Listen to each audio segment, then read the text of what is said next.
के सब सुन रहल छी एपी प्रोडक्शन के प्रस्तुति। झटकी चालू भौजी ये झटकी चालू भौजी ये झटकी चालू भौजी ये झटकी चालू भौजी ये बजै छै 11 झटकी चालू भौजी ये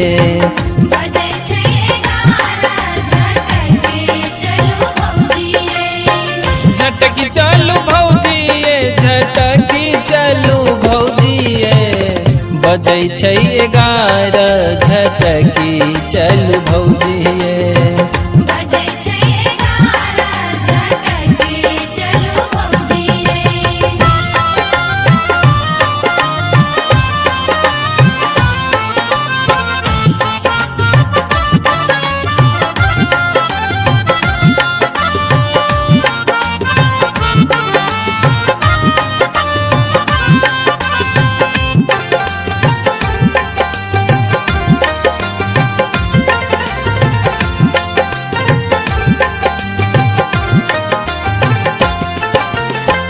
चुनरी गुलाल लगा अरहुल माला केसर चंदन दीप सजलिया डाला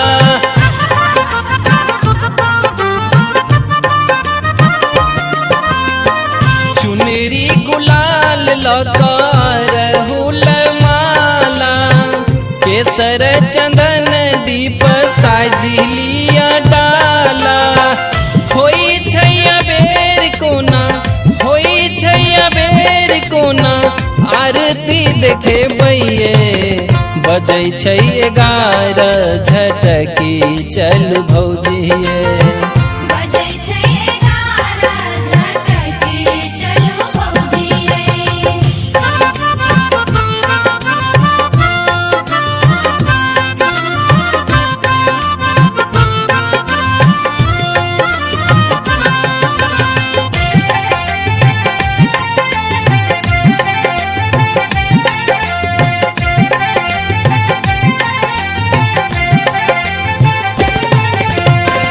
नव रूप माँ के नव दूरगा सुनई छी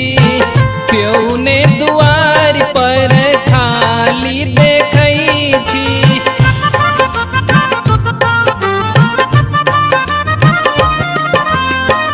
नव रूप माँ के नव दूरगा सुनई छी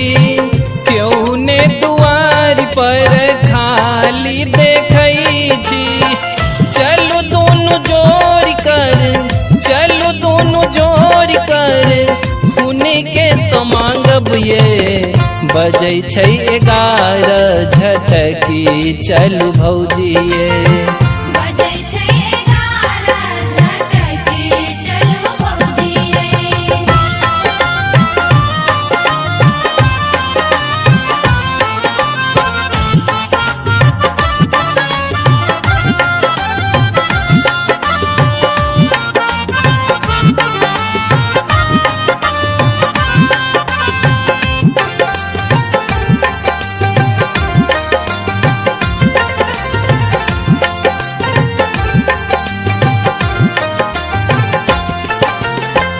करुणा के सागर मैया मोहनी मूरतिया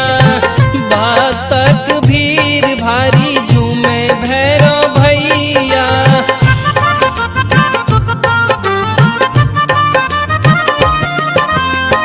करुणा के सागर मैया मोहनी मूरतिया भक्तक भीड़ भारी झूमे भैरव भैया मुकुंद मिथिलांचल गाबै सुनी को न पेबैये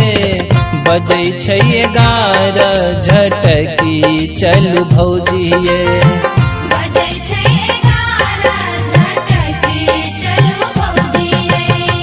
झटकी चालू भौजी ये झटकी चालू भौजी ये झटकी चालू भौजी ये झटकी चालू भौजी ये बजै छै 11 झटकी चलू भौजी ये।